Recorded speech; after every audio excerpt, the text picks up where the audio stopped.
Sir ఈ Ahmedabad air India flight క్రాష్‌కి సంబంధించి ఒక ఇంట్రెస్టింగ్ న్యూస్ ఇప్పుడు చక్కర్లు కొడుతుంది సార్. అదేంటంటే ఈ ఫ్లైట్ క్రాష్‌కి సంబంధించి దీనిపైనే ఒక సినిమా తీయబోతున్నారు అని చెప్పేసి వార్త వైరల్ అవుతుంది. అది కూడా రాజమౌళి గారు and Hollywood director Stephen Spielberg వీళ్ళ కాంబినేషన్‌లోనే ఈ సినిమా హాలీవుడ్ రేంజ్‌లో రాబోతుందని కూడా చెప్తున్నారు.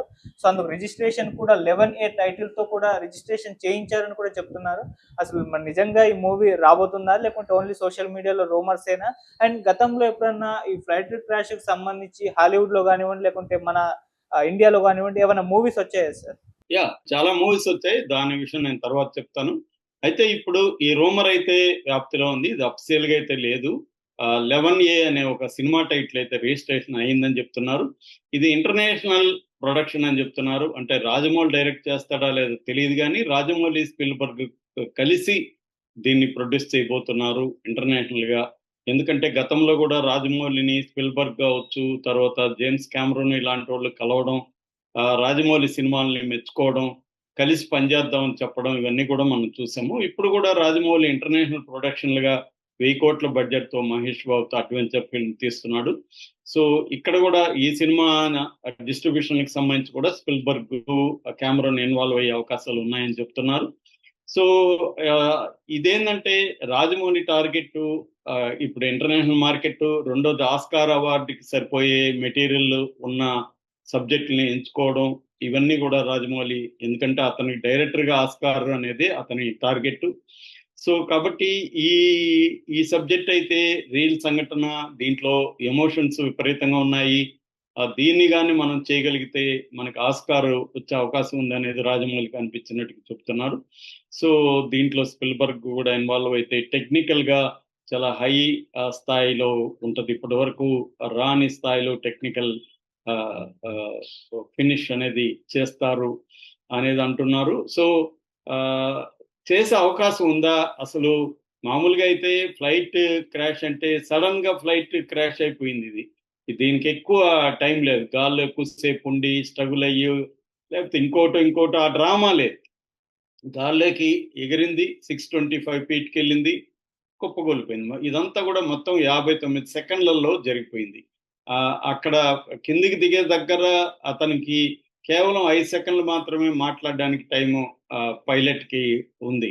సో, అందువల్ల మేడే అని, తర్వాత థ్రస్ట్ లేదని, పవర్ లేదని, గోయింగ్ డౌన్ అని, ఈ 3 మాటలు మాత్రమే అతను చెప్పగలిగాడంటే ఎంత వేగంగా అది పడిపోయిందో మనకు తెలిసింది. అయితే దీన్ని సినిమాగా మలిచేసేప్పటికి మనకి పర్స్పెక్టివ్ అనేది ఇంపార్టెంట్. అంటే ఏ పర్స్పెక్టివ్ నుంచి సినిమా తీయబోతున్నాం. 'లెవెనీ' అనే టైటిల్ గాని వాస్తవమైతే బతికిన అతని పర్స్పెక్టివ్ నుంచి తీసే అవకాశం ఉంది.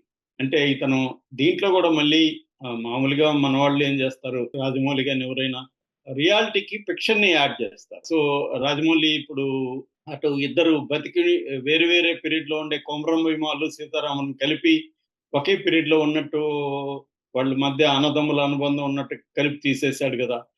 హిస్టారిక్ ఫాంటసీ అంటారు దాన్ని. అలాగా రాజమౌళి కూడా దీన్ని రియల్ సంఘటన బేస్ చేసుకొని ఈ వ్యక్తి నుంచి తీయొచ్చు. అసలు ఈ వ్యక్తి నిజంగా 11A సీట్‌లో ఉన్నాడా? తన బదులు ఇంకొకడిని పెట్టి తను చనిపోయినట్టు క్రియేట్ చేసి ఇతనే ఫ్లైట్ క్రాష్ చేసాడా? లేకపోతే ఇతనొక్కడే ఏ గాయాలు లేకుండా ఎలా బతికి విత్ సెల్ ఫోన్‌తో కూడా ఎలా నడుచుకుంటూ వచ్చాడు? ఇటువంటి డౌట్స్ ఆల్రెడీ చాలా మందికున్నాయి. కాబట్టి ఆ యాంగిల్‌లో ఇతను విక్టిమా? లేకపోతే ఇతనే టెర్రరిస్టా? అన్న యాంగిల్‌లో ఈ సినిమా చేయొచ్చు. రెండవది, దీంట్లో అనేక ఇండివిడ్యువల్ స్టోరీస్ ఉన్నాయి. రకరకాల కథలు మనం గూడా కొన్ని చెప్పుకున్నాం. బతికిన ఇతనితో పాటు చనిపోయిన 241 మంది చనిపోయారంటే 241 స్టోరీస్ ఉంటాయి. అందులో టాప్‌గా ఒక 10 స్టోరీస్ తీసుకున్నా గూడా రకరకాల స్టోరీస్ ఉంటాయి. అంటే కొత్తగా పెళ్ళయ్యి భర్తను కలవడానికి వెళ్తున్న భార్య, తండ్రి ఆహ్, చనిపోతే అంత్యక్రియలకొచ్చిన ఈ ఇండియాకొచ్చిన ఒక కొడుకు, తర్వాత ఇద్దరు గే కపుల్, బ్రిటిష్ గే కపుల్ వాళ్ళు సరదాగా ఇండియాకొచ్చి వెళ్తున్నారు. గుడ్ బై ఇండియా అని వీడియో తీశారు. తర్వాత భార్య చనిపోతే ఆమె అస్థికల్ని ఇండియాలో కలపాలని ఆమె చివరి కోరిక. 18 రోజులైంది భార్య చనిపోయి.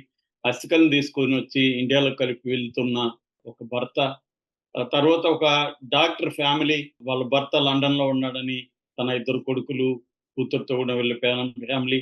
అలాగే ఇనయత్ అలీ అని ఒక మొత్తం ఈద్ పండుగ కోసం ఇండియాకి వచ్చి చేసుకొని వెళ్ళిన ఒక ఫ్యామిలీ, ఇలాగా చాలా కథలు ఉన్నాయన్నమాట. ఈ కథల్లో కనెక్ట్ చేసి కూడా చెప్పొచ్చు. అలాగే ఫ్లైట్ యాక్సిడెంట్ తర్వాత ఏం జరిగింది, మెడికల్ కాలేజీలో మెడికల్ స్టూడెంట్స్ దాదాపు 38 మంది చనిపోయారని ఇప్పటి వరకు చెప్తున్నారు. సో వాళ్ళ పాయింట్ ఆఫ్ వ్యూ నుంచి కూడా దీంట్లో స్టోరీస్ వచ్చే అవకాశం ఉంది. దాంట్లో ఇంకా చాలా మంది గాయపడి ఉన్నారు. సో ఇదొక యాంగిల్ అయితే, దేశభక్తి యాంగిల్, అసలు దీని వెనుక పాకిస్తాన్ కుట్ర ఉందా, టర్కీ సహాయంతో పాకిస్తానే దీన్ని పేల్చేసిందా? ఎందుకంటే దాదాపు 9 ఎయిర్పోర్ట్లలో టర్కీ గ్రౌండింగ్ యాక్టివిటీస్ చేస్తుంది, గ్రౌండ్ సర్వీసెస్ ని అందిస్తుంది. టర్కీకి సంబంధించి సెలబీ అనే కంపెనీ. కాబట్టి వాళ్ళు అనుకుంటే ఈ ఫ్లైట్ లో కాన్ఫిగరేషన్ సెట్టింగ్స్ ని ఈజీగా మార్చేయచ్చు. ఆ కాన్ఫిగరేషన్ సెట్టింగ్స్ ఏమైనా మార్చడం వల్ల ఇది జరిగిందా, ఇది చివరి నిమిషంలో పైలట్ తెలిసిందా, లేకపోతే పైలట్ ఫ్యామిలీని వాళ్ళు కిడ్నాప్ చేసి పైలట్ ని కూడా బెదిరించారా? ఇలాగ అనేక యాంగిల్స్ లో నుంచి కూడా దీన్ని తీసుకెళ్లొచ్చు. అప్పుడు దేశభక్తి కోణం, మన ఆపరేషన్ సింధూరు, ఇవన్నీ కూడా దాంట్లో వస్తాయన్నమాట.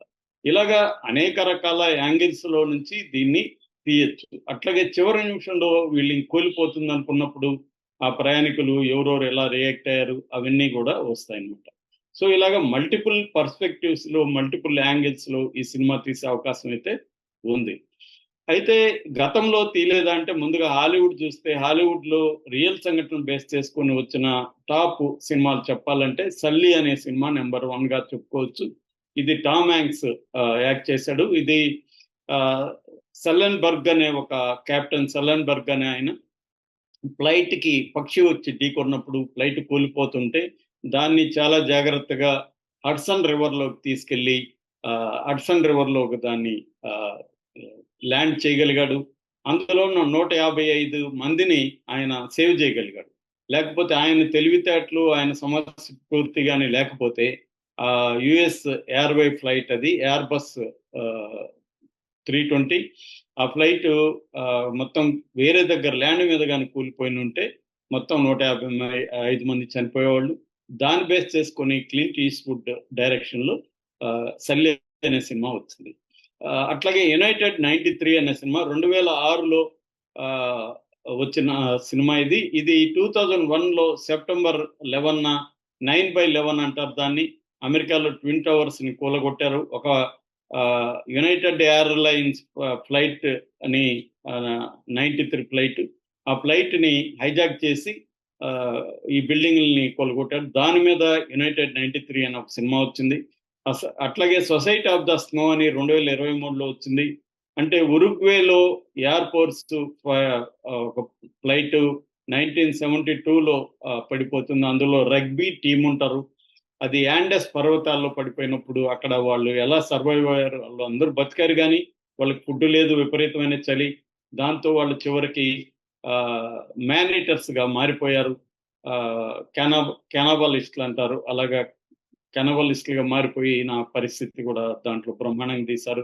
ఇదే థీమ్ తీసుకొని తర్వాత ఇంకొక అలైవ్ అనే సినిమా కూడా 93లో తీశారు, యాండెస్ పర్వతంలో జరిగేది. అట్లాగే ఫ్లైట్ ఆఫ్ ద ఫీనిక్స్ అని 1950లో సహారాలో జరిగిన ఫ్లైట్ యాక్సిడెంట్ బేస్ చేసుకుని తీశారు. అట్లాగే ద క్యాప్టెన్, ఫియర్లెస్, ఫ్లైట్ అని Denzel Washington, one of my favourite cinemas, అది తీశారు. అతను మందు కొట్టి వెళ్ళకూడదు, కానీ అతను రాత్రంతా మందు దాగా ఉంటాడు, డ్రగ్స్ వేసుకుని ఉంటాడు. అతను ఫ్లైట్కి వెళ్తాడు. అయితే ఆ ఫ్లైట్ లో ప్రాబ్లమ్స్ ఉంటాయి. దానివల్ల అతను ఇంత ఉన్నప్పటికీ కూడా అతను ఎలా వీరోచితంగా సేవ్ చేశాడు అనేది అదొకటి. అలాగే ద వన్ అనే ఒక సినిమా, డౌన్ ఫాల్ అనే సినిమా, ఇలాగా హాలీవుడ్ లో చాలా ఉన్నాయి. అయితే మన ఇండియాకి వచ్చేసరికి నీర్జా అనేది చాలా పాపులర్ సినిమా. అది 1986 సెప్టెంబర్ 5న ప్యాన్ యామ్ ఫ్లైట్ ని పాకిస్తాన్ లో కరాచీలో హైజాక్ చేశారు. దాన్ని బేస్ చేసుకుని అక్కడ నీర్జా బానోత్ అనే ఒక అమ్మాయి మీద బేస్ చేసుకుని ఆ అమ్మాయి ఎలా కాపాడింది అనేది తీశారు. అట్లాగే ఎయిర్ లిఫ్ట్ 2016లో తీశారు. మన గల్ఫ్ లో 1990 గల్ఫ్ వార్ అప్పుడు ఎలా మనం కాపాడామనేది అక్షయ్ కుమార్ తీశారు. బెల్ బాటమ్ అనే ఒక సినిమా తీశారు. ఎహై ఇండియా, హైజాక్ అనే ఒక సినిమా, ఇవన్నీ కూడా ఏంటంటే మనోళ్ళు ఎక్కువగా దేశభక్తి ఉన్న సినిమాలనే ఎక్కువగా ఈ ఫ్లైట్ దీన్ని తీశారు.